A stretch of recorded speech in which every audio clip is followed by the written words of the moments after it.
始まりましたかね。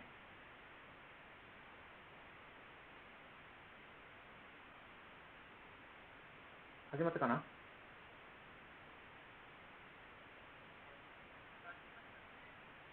音も出てますね。はい、では、始めましょうかね。よいしょ。はい、皆さんこんばんは。トクタベ TV の徳富です。今日は2024年12月6日の金曜日ですね。久々に日本の自宅からお送りするライブとなります。12月の3日、水曜日に日本に帰ってきまして、やっぱりちょっと寒いですね。だからまあ長袖にもなっていて、ずっとずっとというか、短い間ですけれども、タイと、そして3時間のベトナムといまして、半袖 T シャツとハーフパンツで過ごせていたのが、なんか今だとなんか不思議な感じですね。さあさあ、では、早速、行きましょうかね。で、今回の旅は2024年11月の28日木曜日から12月の3日までですね。現地4泊5日、プラス飛行機内で2泊、するというようなプランでした。だから木曜日から木金土日月火水と、7日間ですね。日数としては7日間なんですけれども、現地で楽しめたのは5日間ですね。さてさて、それでは、今回の反省点、そして良かった点などをつらつらとお話ししたいと思います。まずね、服装ですね。現地では半袖 T シャツとハーフパンツで過ごすのは、最高気温が30度を超えるような場所なので、当然のことなのですけれども、日本から行くので、日本はやっぱり寒い時期ですよね。で、さすがに T シャツ、ハーフパンツのまま日本の街を歩くことはできない寒さでしたので、えっと、ジーンズ、普通の長ズボンですね、ジーンズに、あと、半袖 T シャツ、長袖 T シャツ、そして、ユニクロのウルトラダウン。で、足元は靴下を履いて、サンダルですね。靴じゃなくて、サンダルで行きました。靴持っていくとめんどくさいかなと思ったので。そんなスタイルで日本を出国しまして、で、タイに着いてから、夏スタイルに着替えたわけです。で、その際に、これ、履いてった、ジーンズなんですけれども、これがね、現地で、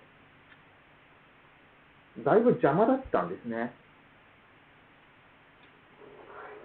で、僕は、この、よいしょ、旅の際には、このリュックで行っています。使っています。で、これが、この中に、このジーンズが入りますと、結構これ、場所を取ってしまいまして、現地では、もちろんこのジーンズ履くことはなくて、このリュックの中にずっと入れてたのですけれども、移動の際とかに、日本から出ていくときには、リュックの空きが、結構あったんですね、上の方は。でも、このジーンズが入ることによって、だいぶね、パンパンになっちゃいます。ジーンズプラス、あとウルトラ、これ。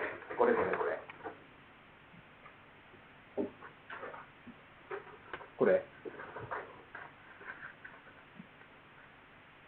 これね、畳んで、ぐるぐるってやって、やれば、だいぶ小さくはなるのですけれども、今これ、適当にクシクシやってますけれども、やっぱりこれもね、それなりのね、容量になっちゃうんですよね。これとこれがリュックの中に入っちゃったら、ずっとね、移動の際のリュックの中、パンパンになっちゃってました。でね、この冬に行くときに、さすがにこの、やっぱウルトラダウンは必要なので、今度ね、ジーンズをね、なくそうというように思っています。で、家の中探してみたら、登山の時に使っていたスパッツ、長スパッツ、足首まであるスパッツが出てきたので、今度はそのスパッツを履いて、で、ハーフパンツを履くと。で、足元は日本にいるときには靴下にサンダルというスタイルにしようかなと思います。スパッツだったらもう本当にもうちっちゃくなって、このジーンズほどの容量にはならないので、いいかなというふうに思いました。で、日本国内での移動も、自宅から、駅までの間の時間帯だけ、ちょっと我慢すれば、あとは大体電車に乗ってしまうので、暖かい場所なので、そして空港の中入ってももちろん暖かいですから、長ズボン、ジーンズじゃなくてもいいなと、スパッツ作戦で行こうというふうに思いました。スパッツ持ってる方、これからの季節、海外に行くときは、そのスパッツプラスハーフパンツというのは、我ながらいい作戦だなというふうに思いました。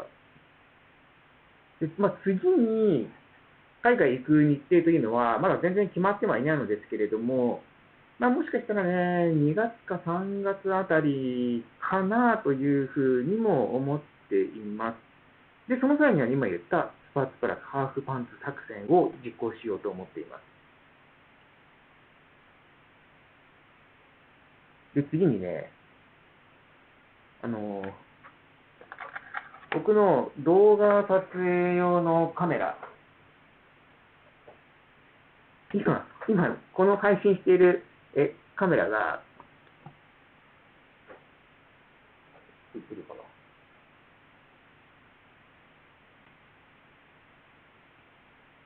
な。こんなカメラ、DJI の Osmo Pocket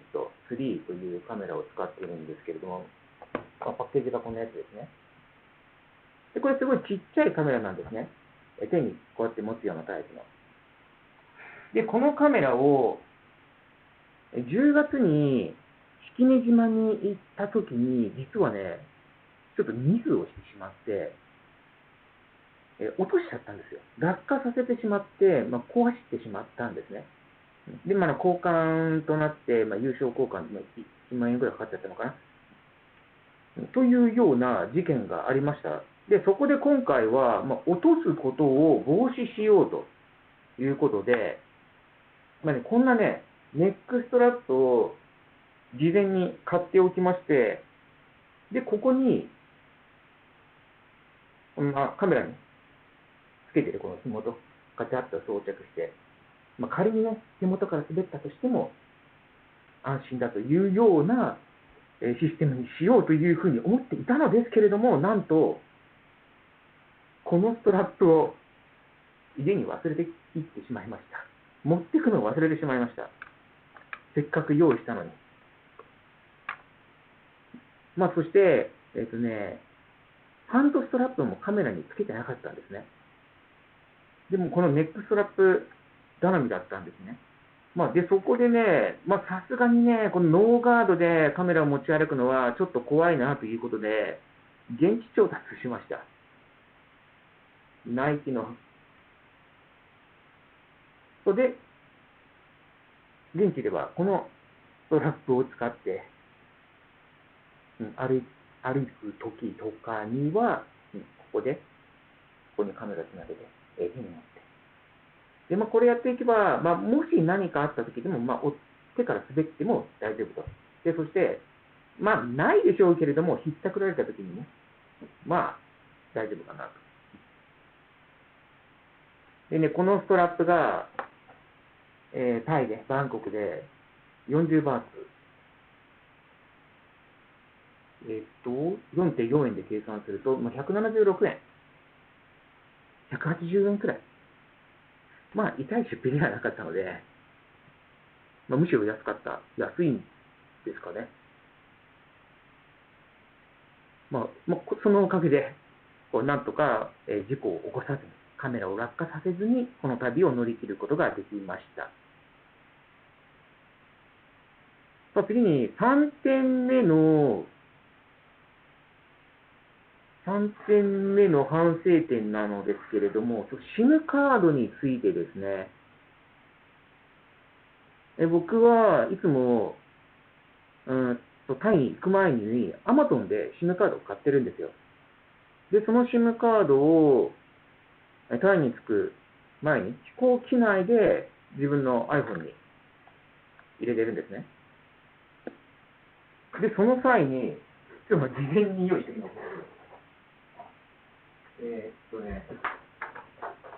この SIM カードっていうのは、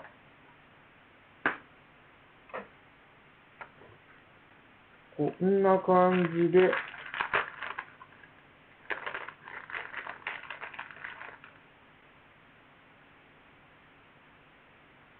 今ここ中身何にもない状態なんですけども、ここにあるんですよ。もともとのデフォルトの状態では。で、ここにあるのを、指でパチンと押して出すんですね。で、それを自分のスマホに入れるという形なんですけれども、これね、いつもはね、ここからその SIM カード、小さい SIM カードを押し出すのが、結構力がいるんですね。硬いんですよ。ところが、今回は、なんかほとんど力を入れずに抜けてしまって、で、力入れなくても抜けるような強度だったんですね。で、いつものようにちょっと力を入れて、ポンって押し込んだら、飛んでっちゃいまして、飛行機内で。エコノミークラスで行ってます。で、下に落っこっちゃったんですね。こんなちっちゃいやつです。実際どれぐらい小さいかと言いますと、どっかにあるかな、実物。実物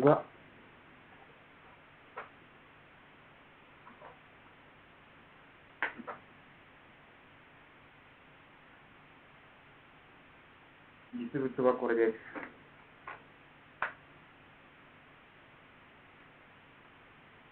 実物はこの小ささです。こんなちっちゃいものです。これが飛んでいってしまいまして、で、普通に床に落ちてくれればよかったんですけれども、なぜか、座席を、前の人の座席を固定しているこの下の足の部分ですね。金具で固定しているんですけれども、なんかそこにね、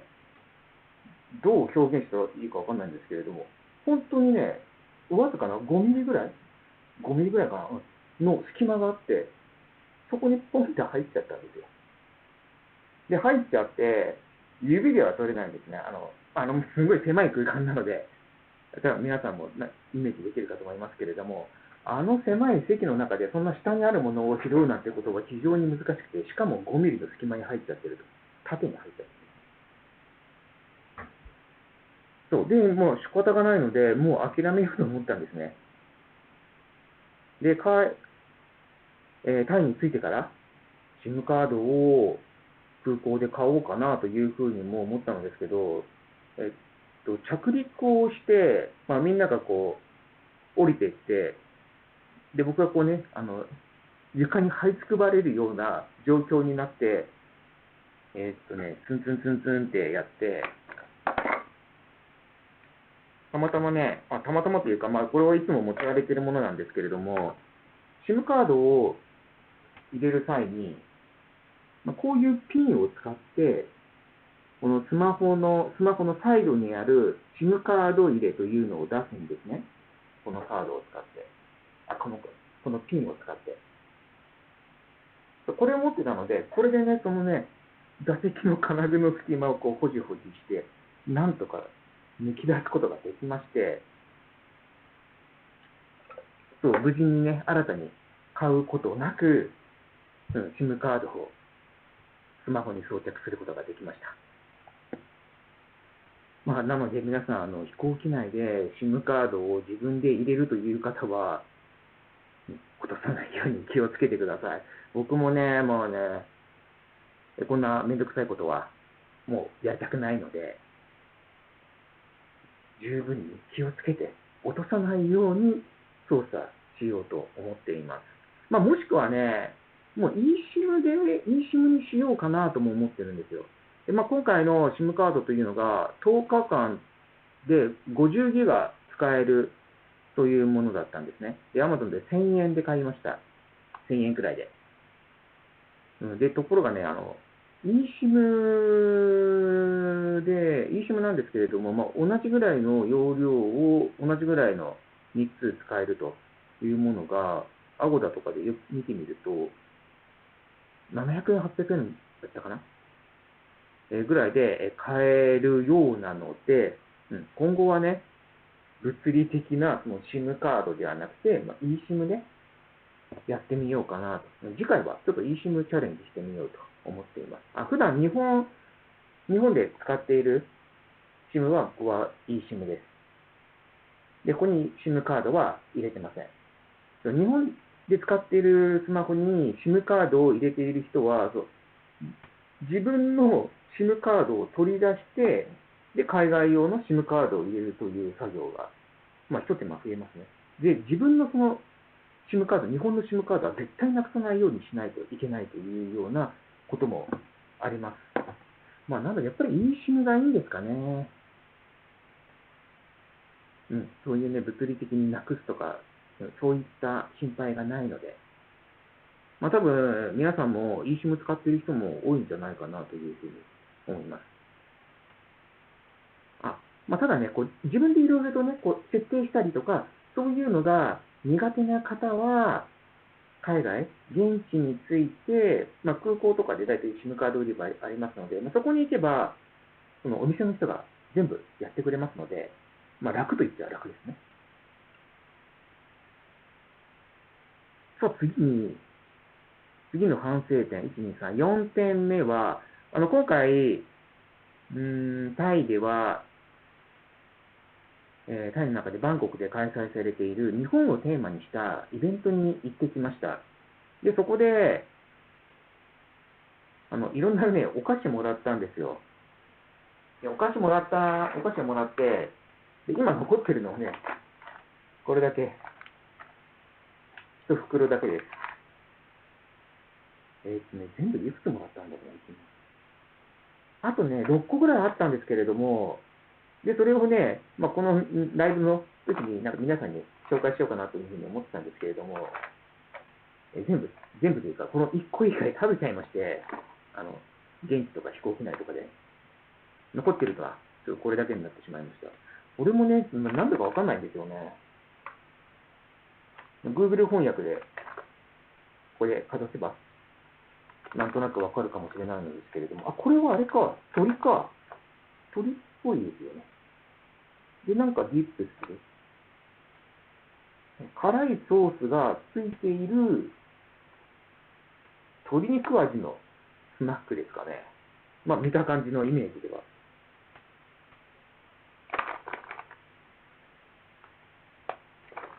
で、背面にいろいろ書いてあるんですけれども、これももちろん、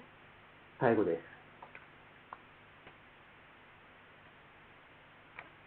原材料とかもね、ここら辺に書いてあるんでしょうけれども、アレルギーがある方とかは、もう本当に注意しなきゃいけないですよね。読めないですからね。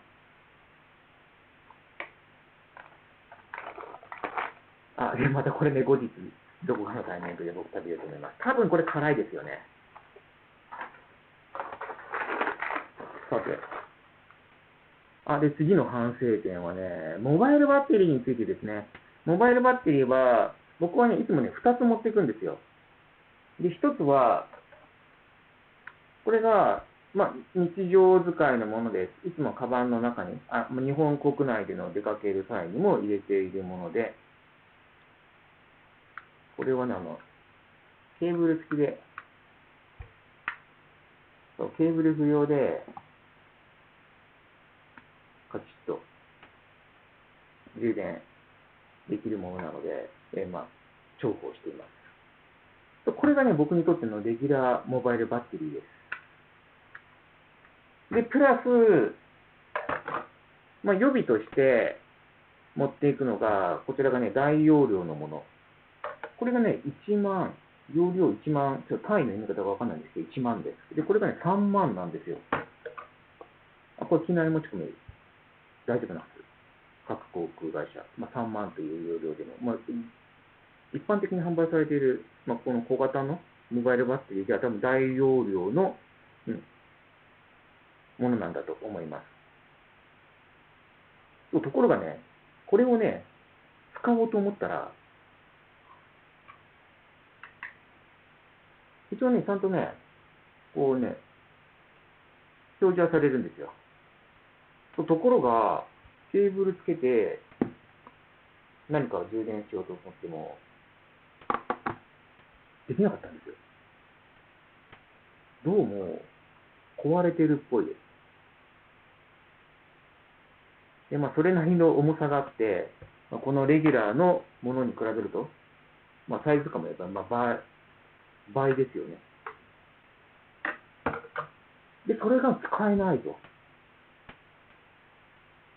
事前に出発前にちゃんと使えるかどうか、充電できるかどうかというのを確認しなければいけなかったですね。本当に全く無駄なものを持っていってしまいました。これはもう使えないですね、今後も。で、これね、一応使おうとはしたのですけれども、実際ね、僕の運用だとね、大体モバイルバッテリー1個で足りるんですけれども、やっぱり、何かあった時には、不安がありますので、今後はね、もう1個この小型のものがあるんですけれども、これがね、容量が2万だ。レギュラーのものとほぼ同じサイズですけれども、容量はこっちの方が場合ありますね。今後はね、こっちの方を使おうと思います。こっちが壊れてるやつ。皆さんもモバイルバッテリー海外に行くときには、いくつか持っていくとは思います。必ずね、事前に使えるかどうかというのはチェックしてください。で、次の反省点としましては、先週じゃないや、一昨日の水曜日にメイン動画で、タイのバンコクのラーマ旧世公園というところで開催された花火大会の動画を公開したのですけれども、その会場に行くまでに、駅から無料のシャトルバスが出ていたんですね。で、それに乗るために、1時間以上並んだんですよ。なんだかんだで、並ぶ時間と、あとバスに乗る時間、で、バスも、その、駅から公園に行くまでの間渋滞しているので、並び始めてから公園に着くまでに1時間20分ぐらいかかったんですね。ところが、その間を歩けば20分ぐらいだったんですよ。帰りは僕は歩いたんですけれども、最初からね、歩きを選択すれば1時間は節約できたんですね。そこまでの距離はないということは分かっていて、20分から25分くらいというふうに、というのをどこかで読んでいたので、それをね、ちょっとね、めんどくさがっちゃったんですね。楽をしようと、しちゃいました。それがあだとなってね、だいぶね、時間をロスしちゃったなと。こういう大きなイベントの時には、タイの場合にやっぱり大渋滞がありますので、タイに限らず日本でもそうだと思うのですけれども、それはね、やっぱり避けないとね、渋滞はあるものと。で、時間がかかるということをちゃんと把握して、できればね、それを避けるために、歩ける距離だったら歩こうと。幸いにして僕は健康体で歩くのは苦にならないので、今度はね、またそういうイベントの時にたまたま行けるかどうかはわからないけれども、できるだけ歩くようにしたいと思います。ちなみに、だいたいね、1日2万歩くらいでしたね。そこまでたくさん歩いたというわけでもないですけれども、タイの場合の2万歩というのは、日本の2万歩とまたちょっと意味合いが違って、歩道の状態があんまり良くないことが多々あります。凸凹があったり、段差があったり、うん。というようなことがあるので、日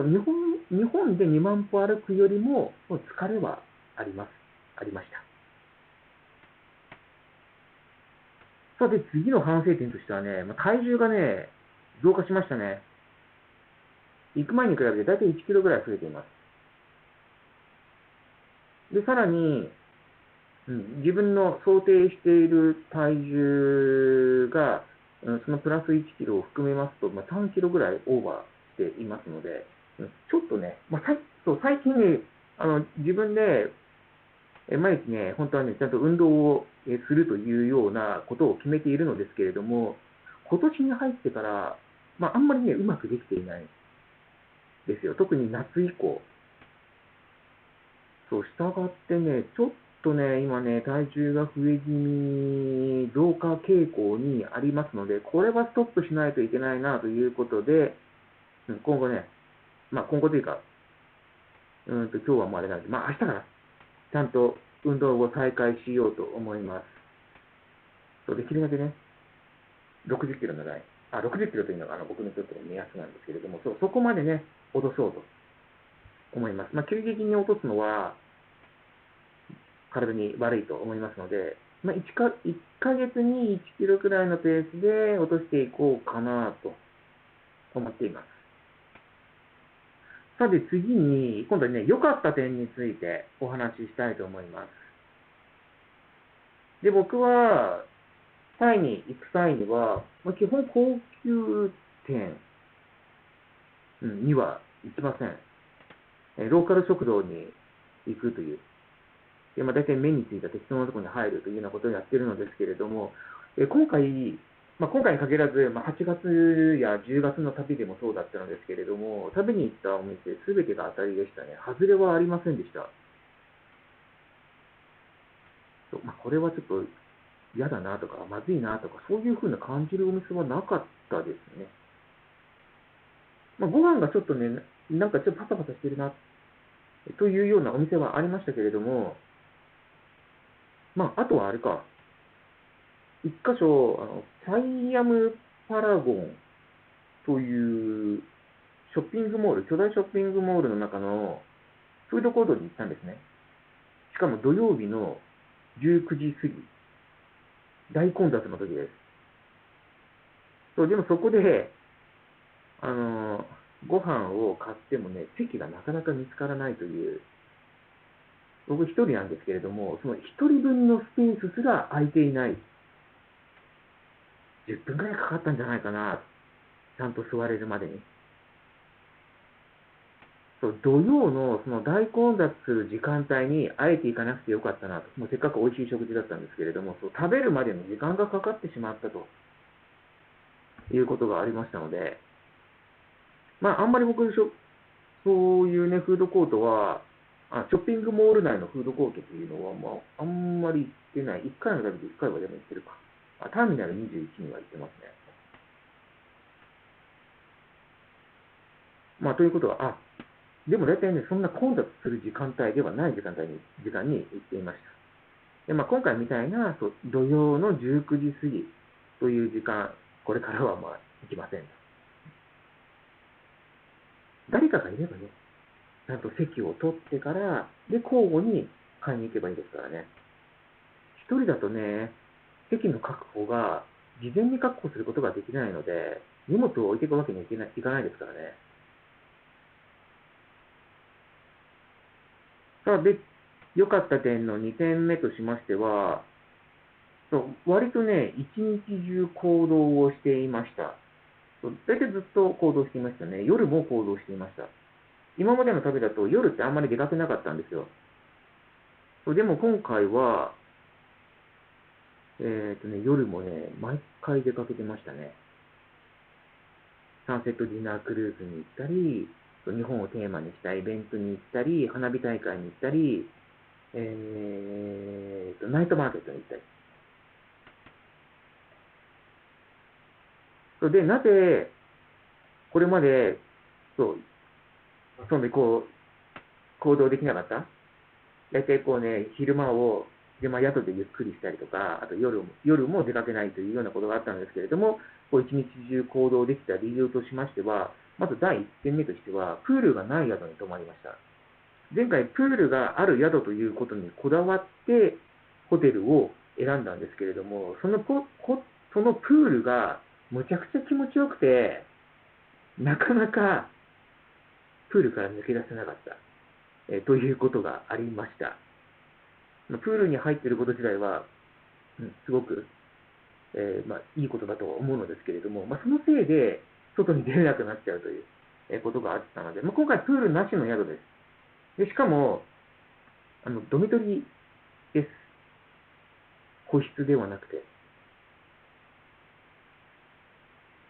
というようなこともあったので、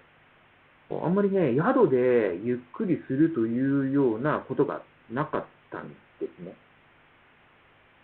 自分のスペースは小さなベッドのみです。公共のスペースはありますけれども、そうで、ドミトリーに宿泊したんですよ。でも、そのドミトリーというのは、行く前は、だいぶ不安でした。ちゃんと泊まれるかなと。安心して泊まれるかなというような不安感があったのですけれども、全く問題がなかったですね。割とね、セキュリティ面もしっかりしていて、まず宿に入るところにも、キーカードでピッてやんないとドアが開かない。そして、部屋に入るときももちろん、鍵があると。キーカードなどでの P があると。で、そして、自分用のベッドのところには鍵はないんですけれども、普通のカーテンのみなんですけれども、個人用のロッカーもちゃんと用意されている。そこに貴重品なども入れられたので、セキュリティ面は安心感がありましたね。あとは、僕は割と他者との交流が苦手でして、できれば避けたい。人との会話をなるべくゼロにしたい。と思っているタイプなので、そういうドミトリーに泊まったときに、なんか、夜とかになると、そこの宿泊者同士で酒盛りをしたり、コミュニケーションをしたりなどというようなことをやるというイメージがあったんですね、ドミトリーには。でも、今回、3カ所の宿に行ったのですけれども、その全てにおいて、そんな交流は一切なく、他者とのコミュニケーションはゼロです。挨拶すらなし。人と会って、ハローとか言うというのは、僕やったんですけれども、で、相手もそういう時は返事はしてくるんですけれども、他の人同士のものを見てると、挨拶もゼロでした。挨拶しないんだと。なしでいいんだと。これは、もしかしたら本当にたまたまかもしれないです。その3つの宿。3カ所でも泊まりましたけれどもね。その全部でコミュニケーションゼロでした。どうなんですかね。ドミトリー泊まったことがある方。ゼロで挨拶もしないでもいいというルールなのか、それともやっぱりちゃんと簡単な挨拶くらいはするべきなのか。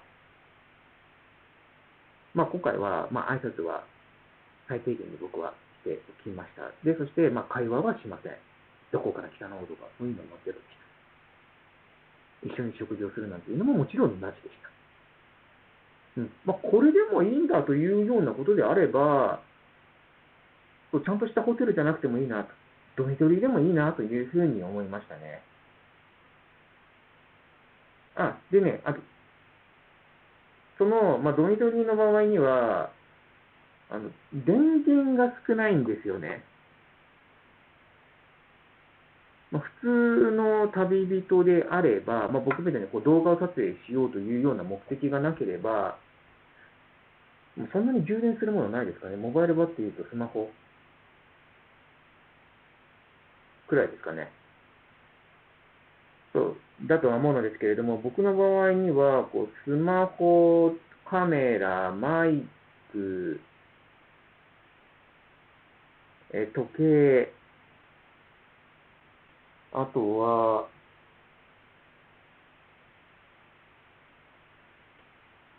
ライブ配信するときの、最近は、旅先でライブ配信もしていましたけれども、その際に、ライブ配信はスマホです。で、スマホで、こんな感じのもので、こうやってつけて、撮影していました。で、これもね、ちょっと充電式なので、これも充電する必要があります。充電するものいっぱいあったので、電源、差し込み口が1個しかないと結構辛かったんですね。3箇所宿泊して、1箇所はコンセント、差し込み口が1個だけ。で、あとの2箇所は2つありました。で、2つあればなんとか、なるけれども、1個のところではね、辛かったんですよ。なかなかこう充電が終わらないと。で、夜なかなか眠れないと。充電終わるまでは。で、そこでね、ドミトリーの場合には、そういうコンセント差し込み口が1個の可能性もあるので、今度はね、その電源タップ、タコ足になるように、ちっちゃいやつを持っていこうというふうに思いまし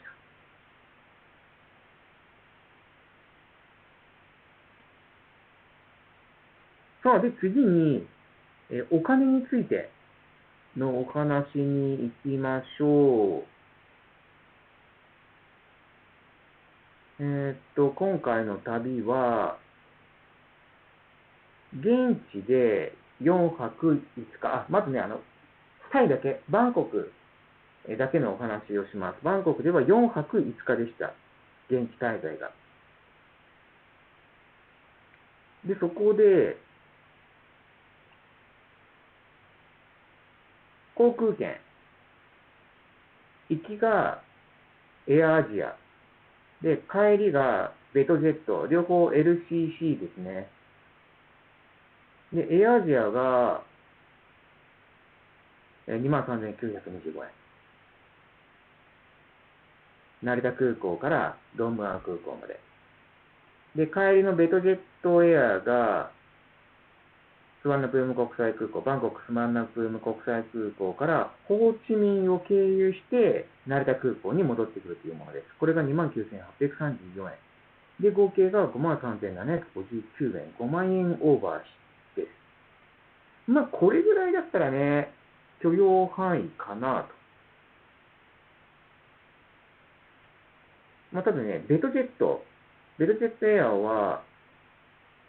ホーチミンから成田に戻るところ、ここが夜中の便で、そこで長時間乗るので寝るということで、座席に指定したんですよ、事前に1000円かけて。ちょっと座りたい席だったので。ところがね、チケットをもらったら全然違う席指定されてて、なんじゃこりゃと思ったね。でもその搭乗の際に、これ、席が違うねって言われて、新たなチケットを発見されたんですけれども、またそれが予約した席じゃないものだったんですけど、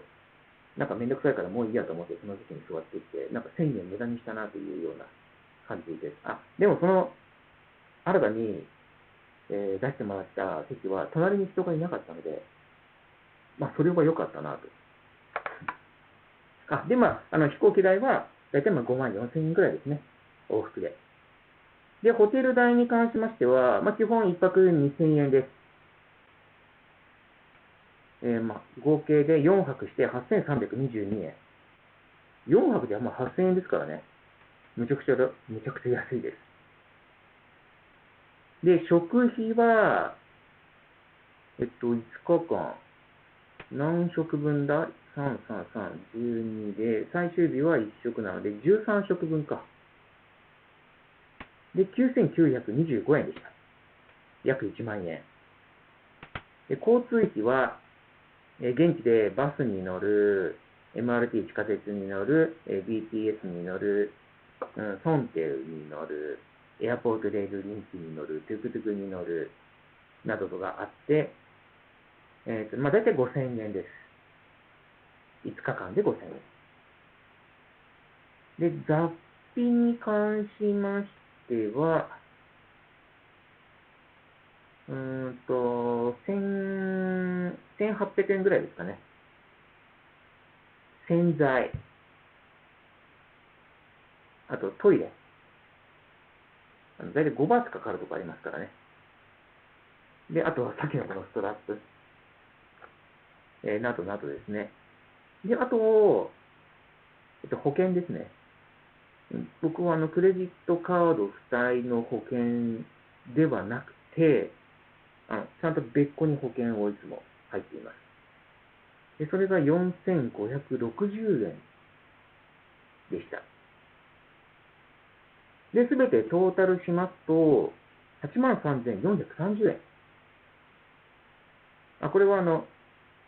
自宅から成田空港までの交通費、および成田空港での飲食代は除きます。航空券、そしてホテル、あとは現地で、タイで使ったものですね。これで83,000円ですから、結構、お得なお値段で旅をすることができたんじゃないかなと思います。航空券と宿泊費を除きますと、1日平均の使用金額は3357円。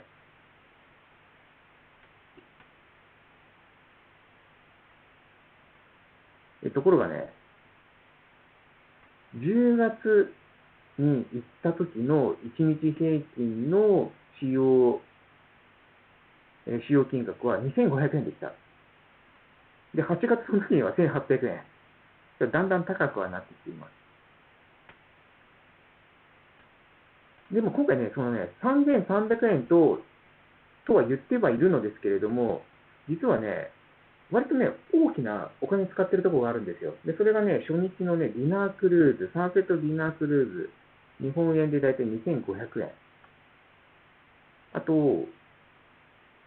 T シャツ代。最終日前のナイトマーケットで、小人カバーのムーデンが描かれた T シャツを買って、それが1100円ぐらいか。で、3600、その2つ合わせると3600円。これもね、普段の旅だったら使わない金額のはずです。で、5で割ると、分かりやすいことで700円か1日平均。で、3300円から700円。今のその普段は使わないだろうという金額を引くと、2600円ぐらいになるという計算ですね。となると、10月に行った10月の旅の2500円と大体同じになるという計算です。僕の場合、僕は普段から日本にいるときにも、そんなにね、お金使わないので、高級レストランに行きたいとか、なんか、物のお土産を買いたいとか、そういうようなことがないので、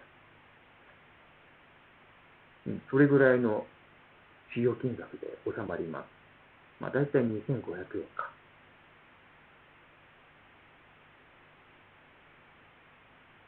で、さらに、帰りのベトジェットエアの飛行機、先ほどホーチミン経由と言いましたけれども、そのホーチミンでの乗り継ぎの際には、だいたい8時間ぐらいの自由時間がありました。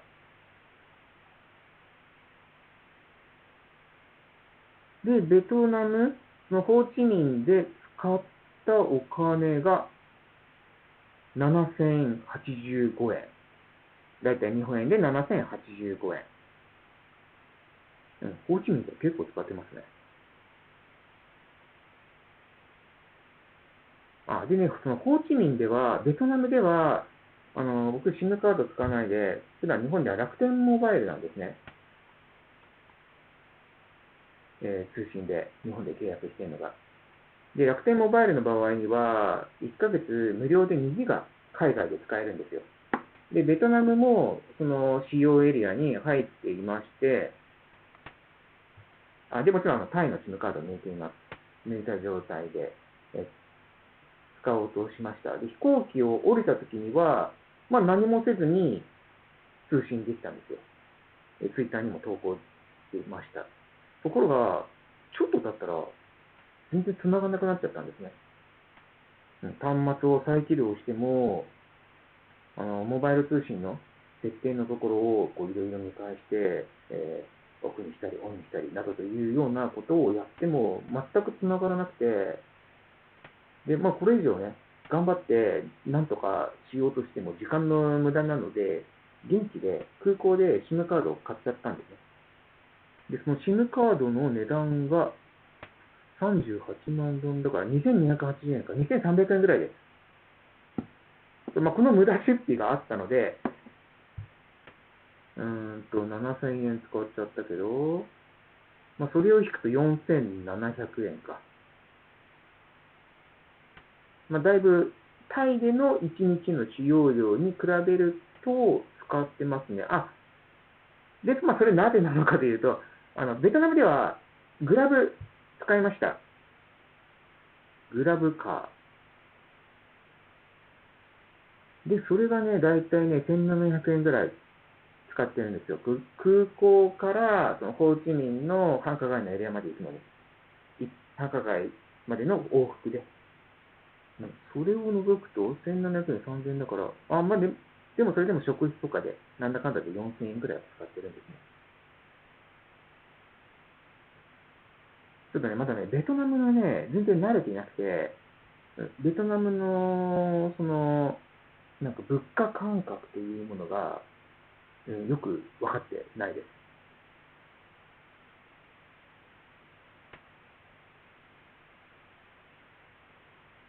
だいぶね、安いっては聞くのですけれども、食事の値段とかを見てみると、タイと変わらないなぁという感じではあります。で、トータルで、タイとベトナムを合わせると、9万円ですね。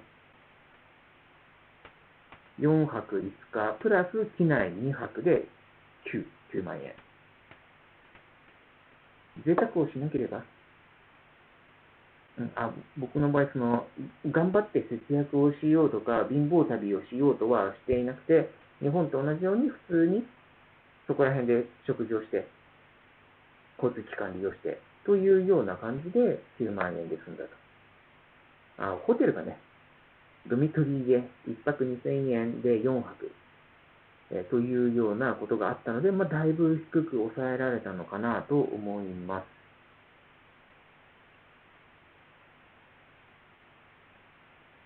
す。10月の時には、現地7泊で11万です。やっぱりホテル代ですよね。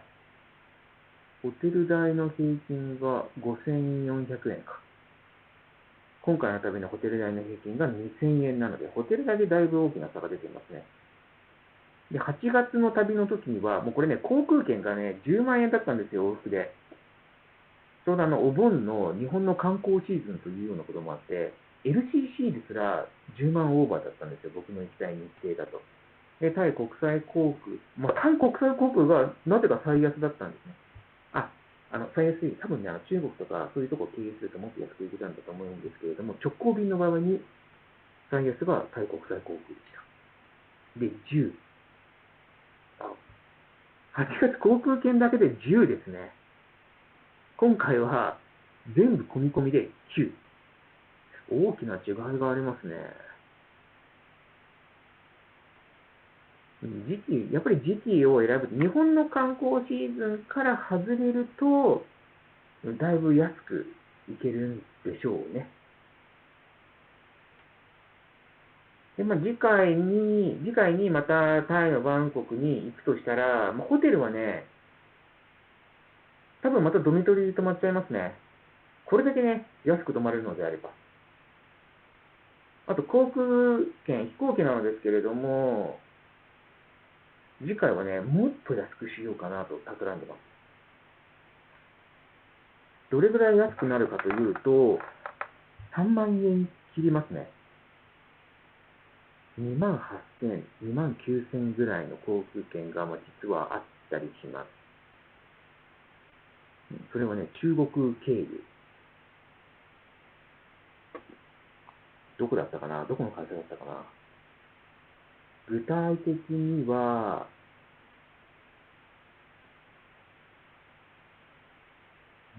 日程を変えると、具体的には、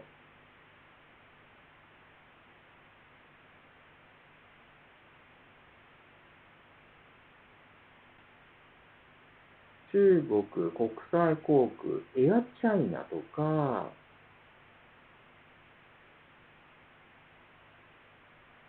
中国南方航空、中国東方航空、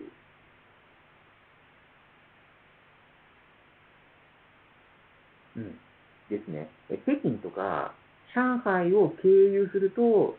その3万円を切る値段の航空券があります。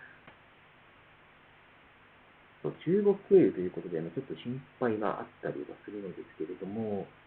これで3万円になるとしたら、さらにね、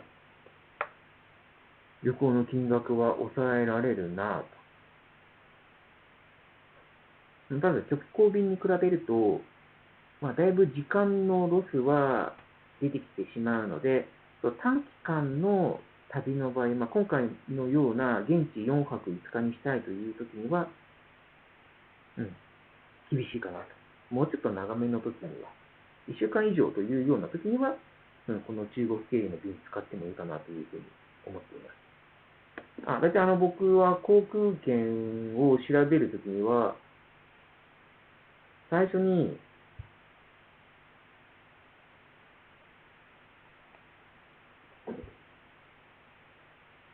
大丈夫ではい。スカイスキャナー、スカイスキャナーというアプリを使って、大体の当たりをつけています。で、そして、航空券や宿の宿泊、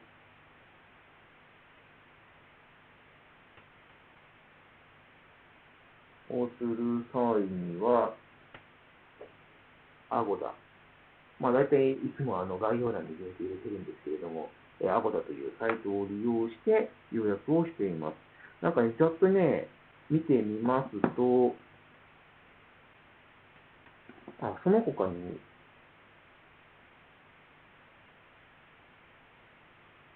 エクスペディアとか、あと、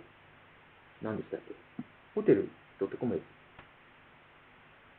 いろいろなその海外のホテルとか航空券を買うことができるサイトがあったりしますけれども、なんかアポダが一番安いんじゃないかなと。僕が行きたい、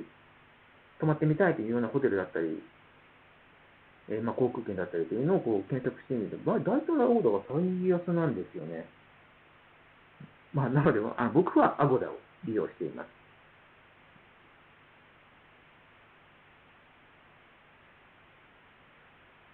そうそう。で、アゴダを利用すると、なんだかんだキャッシュバックとか割引とかがあって、今回のように、だいたい1泊平均1000円ぐらい収まるというような感じですね。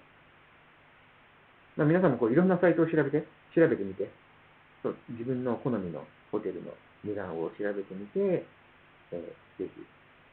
好みのサイトを探してみてください。ただね、調べる時にも、いろいろ全部調べちゃうと、時間がかかってしまって、もう自分の脳の処理もパンクしてしまうので、あんまりね、いろいろな選択肢を出さないように。で、僕の場合にはもうね、いろんなところを調べないようにしています。まずスカイスキャナーで、だいたい当たりをつけてもアゴで取っちゃうというようにも決めてますね。時間の節約のため。でも、経験上、だいたいアゴダが安いです。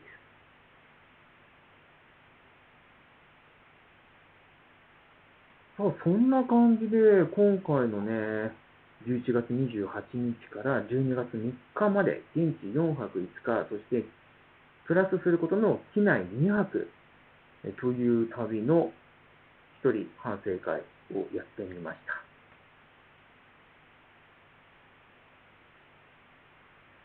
多少のね、忘れ物とかはあったりはしましたけれども、大きな事故や事件には巻き込まれないで、無事に健康に帰国することができています。向こうでね、お腹痛くなったりもしませんでした。健康がやっぱり第一ですよね。で、そう、現地でもしも何かあった時のために、カードの付帯保険では、ちょっとその保険金額が心もとないなということがあるので、そうではなくて、プラスで、別で僕はいつも保険契約しています。日本の国内でいう、家族にも迷惑かかりますね。できるだけね、その保険をね、ちゃんとやろうとしています。たくさん、僕もアゴダ使っています。いろんなサイトで比べますが、一番安いですね。やっぱりそうですよね。多分、僕もそう思います。保険についてはね、この保険をね、カード負債だけにすれば、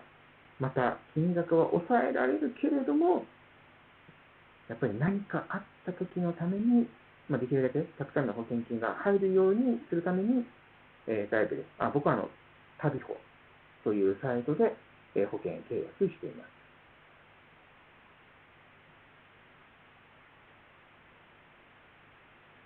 そんな感じでしょうかね。大体このライブ配信はいつもね、30分間を目安にはしているんですけれども、大体いつも1時間ぐらい、1時間弱ぐらいになっています。今日もね、22時28分ですね、だいぶ喋ってしまいました。先ほど僕は他者と他の人と会話をする、コミュニケーションをするというのをできるだけ避けたいと、むしろゼロにしたいというような、くらいです。普段は誰とも喋らなくても全く苦にならないくらいなんですけれども、大体こうやってね、一人でね、一方的に喋っていると全然問題なく喋ることができているんじゃないかと思います。では、今日のライブはここまでにしまして、明日土曜日にはメイン動画の方をアップします。タイでね、人力車に乗ることができたイベント、日本語をテーマにしたイベントがあったので、そこに遊びに行ってきたレポートをします。で、今後も水曜日と土曜日、週2回メイン動画のアップをする。で、さらに火曜日と金曜日にはライブ配信をする。というスケジュールでやっていこうと思います。結構ね、このね、ライブね、僕好きなんですよ。一人でずっと喋ってるだけなんですけれども、多分、日頃ストレスはないと思うんですけれども、このライブ配信もなんかストレス発散の一つになっているんじゃないかなと思いますね。ということで、皆さんも、今回の僕の反省会が参考になったかどうかは分かりませんけれども、皆さんの海外の旅、タイ、バンコクへ旅の参考になったら嬉しいなと思います。では、今日のところはじゃあここまでにしましょうかね。皆さんじゃあおやすみなさい。あと最後にできればグッドボタンをポチッとしていただけると嬉しいです。それではまた次のライブでお会いしましょう。さようなら。おやすみなさい。